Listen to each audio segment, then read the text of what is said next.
नमस्कार.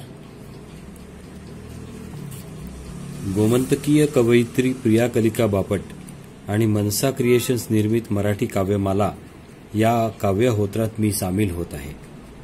यासाठी मला आमंत्रित केल्याबद्दल माझे मित्र निखिल बक्षी यांचे मनापासून आभार.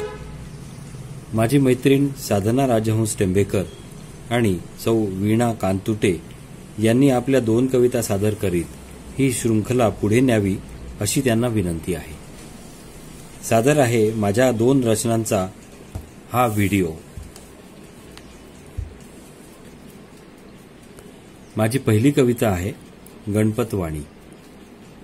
लाकडी फळ्यांची माडी चढताना कुरकुर झाली, भिंतींना सावरताना कोळ्यांनी विणली जाळी.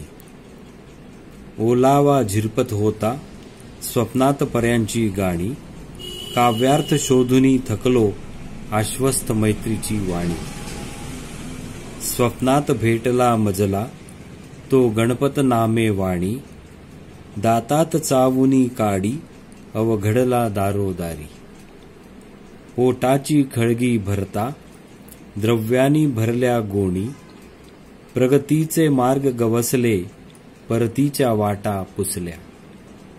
तुळशीच्या घाली माळा वंदून सावळ्या रामा, माणूस म्हणून जन्माला सामर्थ्य हवे जगण्याला.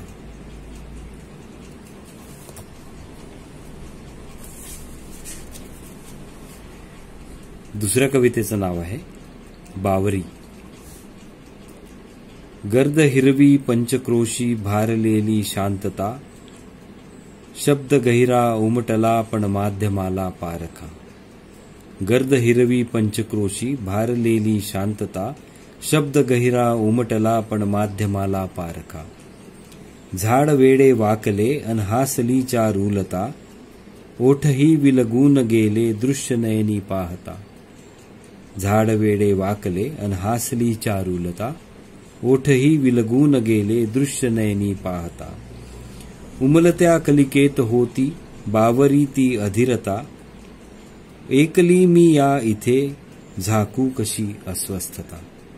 उमलत्या कलिकेत होती बावरी ती अधीरता, एकली मी या इथे झाकू कशी अस्वस्थता.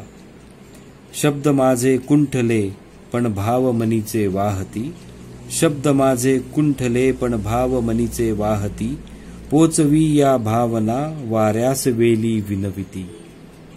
नील गगना उंच तुझी नजर फिरते चहूकडे, मीच माझ्या जीवलगा का आज नकळे नावडे. बहरलेल्या कोवळ्या पानात लपली प्रखरता, शांत झोका घेत आता संपली ती आर्तता. नमस्कार. धन्यवाद.